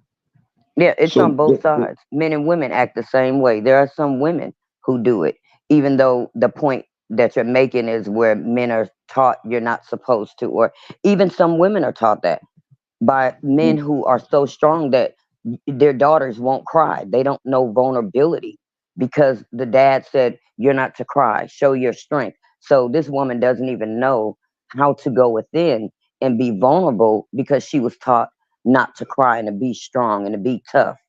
So it can, it's men and yeah, women both. But, that's always a debatable thing. But it's also just its self rate, it speaks for itself. And now there are more people that want to touch on it, but at the same time, that nail has to be hit on the head. Either they know it or they don't want to, that's fine. Again, people will stick to what they want to believe, but I always say it's in the pudding. Proof is in the pudding. mm, Right. Okay, so I agree with both of you guys though, because but to a certain degree, when people experience traumatic situations and they don't know how to internalize it and they don't know how to deal with it, then it becomes a mental health situation. Mm-hmm. Um, I I do think that there is a such thing as mental health, but I don't think that is permanent. I Mm-hmm. think that people can heal from these things. It's just we just got, like Tila Shay said, we got to find the tools to heal. We got to learn how to heal. We got to understand that some things that happen to us is not our fault. You Mm-hmm. know, it's just it's just we just have evil people in the world, and those people hurt people, hurt people. Right. And Definitely. as in sharing some things, experience of life. If you look around you, we don't just see the same types of things for no reason. How is it that people can go through different things and yet they feel the same? And that's why I said I do believe it projects as a mental health issue. It can form depression, it can form alcoholism, it can form abuse, it can form suicide or even suicidal thoughts. Hmm. Mm, It's a reason for that. Um, and being on that other side, I can only account for the fact that it wasn't always handled correctly. So I see where the issues are with the experiences in my life to take accountability for that, but also learning what it is and now reconstructing to teach them this is what you need to do to heal that. Because we are just like a wound. If we don't clean it, put the proper things on that wound, we cover it up too soon, don't do anything. We all know you put a band-aid on something and then it becomes wet, sweaty, moist instead of scabbing to heal like it's supposed to by letting it air out a little bit, not leaving it completely. So if we don't give ourselves that proper loving healing, we won't heal properly either. mm-hmm, And a lot of people think if it's out of sight, out of mind, I'm healed, when mm-hmm, it just got pushed down and it will project out on somebody else later on. mm-hmm. There is a connect the dot system to that healing process that starts within. Mm-hmm. Can we get some final thoughts in? Hubby coming home right now, so I gotta get out off of here, y'all. Okay. Mhm. All right, I hear you. All right Well, now. I'm going to say this. With everything that we discussed is from the boundaries. Mm, Uh, know what your boundaries are. Um, express them. Don't be ashamed or afraid to let people know what they are. Um, I can't quite quote Tila Shea, but y'all know what she'll probably touch on that. But I agree with her on that boundaries. Stepfathers, single men that don't want to be bothered. Hey, if you don't want to, don't. But some of you guys, if you find a woman that got a kid and you feel like that can work, have that conversation with her about everything about the boundaries and expectations, you do's, you don'ts, and learn to communicate effectively. And that's something I'm working on. Okay, Uh, let me do my spill because I got some bounties for this child right here that just burst in my room. Now, hello. Blowing up my phone. I was on a date. Okay, go back to your date. He's gone now because I had to come open the gate for your husband. Wow. mm, wow. She takes my gate key, locks it in her car, with it then takes the key to her car and go out on a date. Wow. Well, Boundaries. We'll deal with that later. Anyways, Tila Shay, Yes, ma'am. go ahead. Um, from boundaries. Again, I just feel like boundaries come from within. Mm, Um, just because people have different lifestyles, we don't live, I don't think we live to accommodate when we're talking about, to me, it's a common thing. Again, if you know you're kind of different, that shouldn't be projected for someone else to fall into. I think boundaries start from within. And if you have that boundary that I'm not going to allow someone to disrespect me if I'm respecting them, then that means your common respect is that I give it, I expect it back. I earned it. So therefore, I'm not going to do to you what I wouldn't want done to me. That is kind of the same boundary. If you wouldn't lie to someone, don't lie to them. If you know what I'm saying, if you don't want them to lie to you, don't lie to them. If you don't steal from them, you would, I mean, it's kind of a common sense thing. And Mm. even in relationships, if you have them set within you, when that person gives theirs, you're more apt to respect them because you respect you and your own boundaries. So naturally it flows. Right. Step parents, hey, I, to me, women, know you and your kids before bringing a man into it. Know your life drama. If you got any baby daddy drama, I say wait, get it together first. Don't invite that man into that. Men, same thing. If you got baby mama drama, don't get married inviting your wife into that with other kids, or take your time, get to know the children as well as the woman, work it out that way.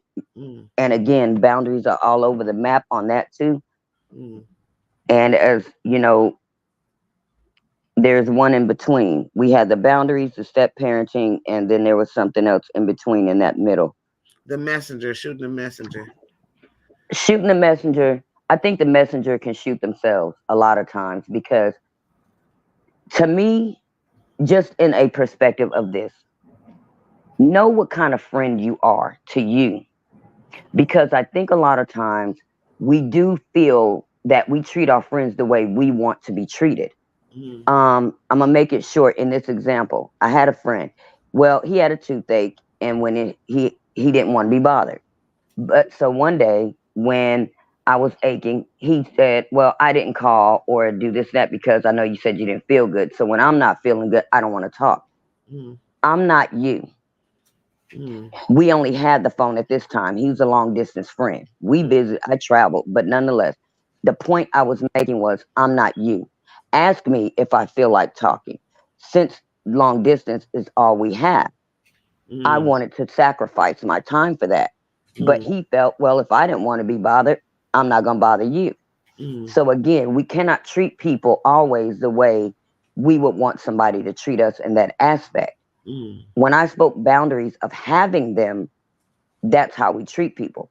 Mm. So if I have boundaries set in my life for me, when you lay down yours to me, I can respect them and follow them because I got my own that I live by.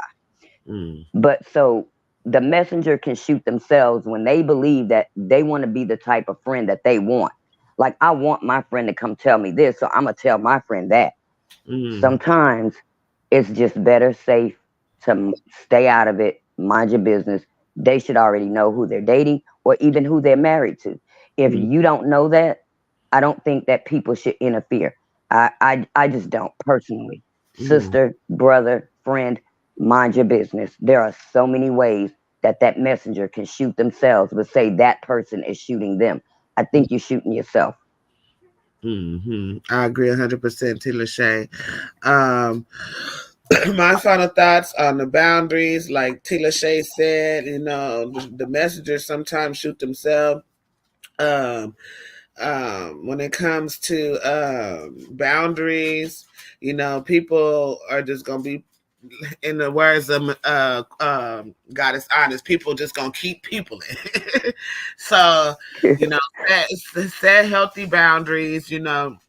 If they do not respect your boundaries, if you go back to the beginning of the tape, we went through the boundaries and how to recognize when somebody disrespects your boundaries. If they do not respect your boundaries, it is okay to say, peace, I'm out. I'm not Yeah. doing this. You do not have to deal with anybody who does not show you any type of respect.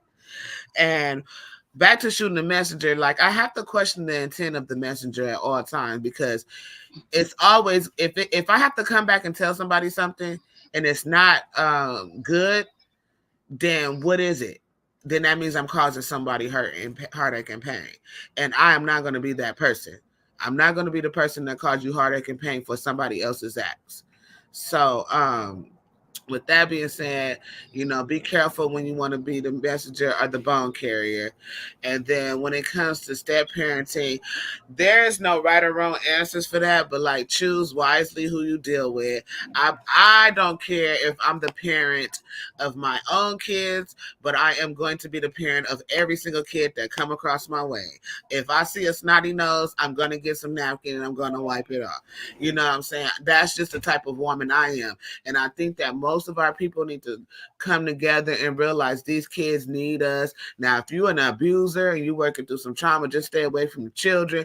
But if you're a heartful person and you love kids, just, feed them a little word of wisdom. Help the mother out whenever you can. Help the father out whenever you can. You know what I'm saying? And that's all I have to say about that.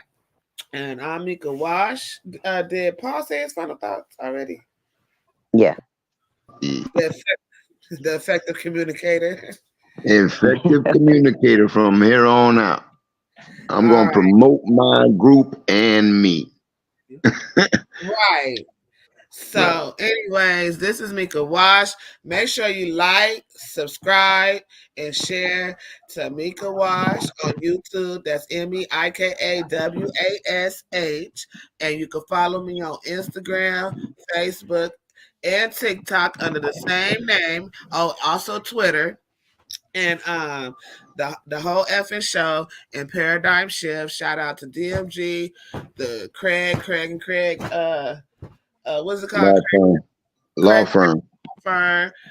And we got some new people coming in, and you'll see very well. And oh yes, make sure you guys tune in tomorrow. I'll be doing an amazing interview tomorrow. You guys don't want to miss out on this. I'm not gonna tell you what it is. You gotta tune in to find out, because it's gonna be dropping non-classic. Get out from my show. You're supposed to be here. We ain't got time for you, bro. No, get your ass off of here when I try to end the live. Oh, hey, that's all, everybody. Good night.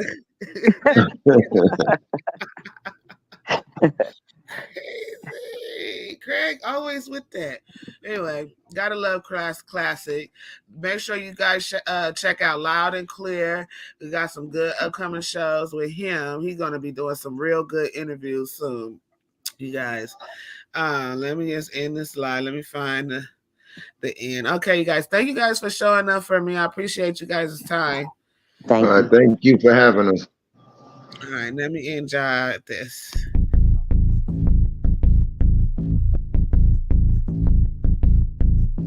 Show who you are. Good riddance. Is your kid and bit the forbidden? As it was written, you overbidding. With the heathens, karma is a bitch, so how you living? Pray for my enemies, unforgiving. Cast the pearls on hog moms and chitlin'. If it's too hot, get your ass out the kitchen. Finger licking good looking. Stewing in the stew, I'm cooking. You psyched out, paranoid and shookin'. Shook the table, fades I'm booking. Get prepared for this ass whooping. Listen to the words being spoken. You were talking, I'm awake and woken. While I'm spitting this, got your spit, got choking. Era up, a glimpse in my world, eyes shut open. Parallel in my mind, I'm chosen. Reverse the time, heart frozen. Antarctica, cold as ice. Casted locks, rolling dice. Mean as nails, I'm nothing like. They persecuted me like they rejected Christ.